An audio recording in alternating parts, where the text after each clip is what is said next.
আসসালামু আলাইকুম। কি অবস্থা সবার? বহুত দিন হইছে বিরিয়ানি খাই না, মুরগি বিরিয়ানি। তো আজকে মুরগি বিরিয়ানি খামু।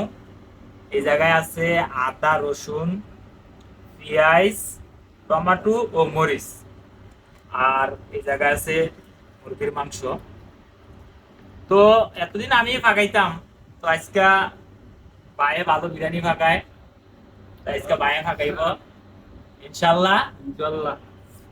খাওয়ানোর আগ পর্যন্ত থেকে দেখতে থাকেন কি হয় না হয়, বাইরের ফাঁকটা কিরকম রিভিউ দেবো ইনশাল্লাহ। ওকে, আমি কথা কই, আমি ক্যামেরা হেমি নেই।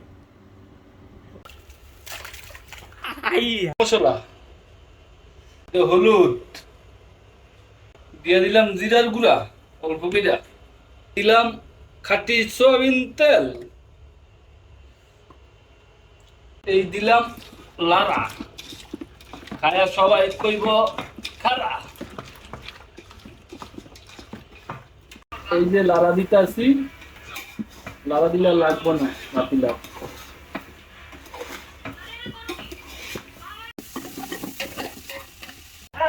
এই দিলাম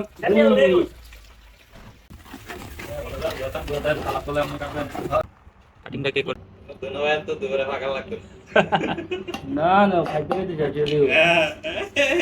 ও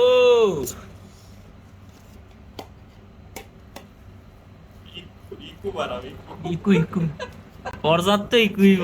আপনারা কিরকম হইছে?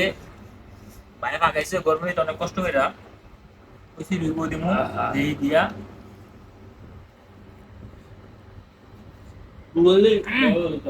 সেই সেই সেই হইছে কালো সাম্বার বা পাক লাজবাব। কি কমি, আমি যদি আপনাকে খাওয়াইতে পারতাম তাইলে বুঝাইতে পারতাম এটা কত পরিমাণ স্বাদ হয়েছে। এটা চিনিগুড়া চাইলের সাথে মুরগি অসাধারণ হয়েছে। এটা হচ্ছে আমাকে ভাই কালা সাম্বা করছি, ওটা কষ্ট করে ফাঁকাইছে। ধন্যবাদ ভাই আপনারে। সালাদটাও বানাইছে, সালাদটাও বানাইছে সেই, সালাদটাও সেই হয়েছে। বন্ধু আব্বাস ইবুদে কালাচামের বা কাক তো সবসময়ের জন্য অসাধারণ। কালাচামের তো স্পেশাল ভাবে বাউরছি আমরা সবসময়ের জন্য।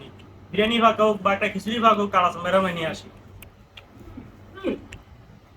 ঠান্ডা ঠান্ডা।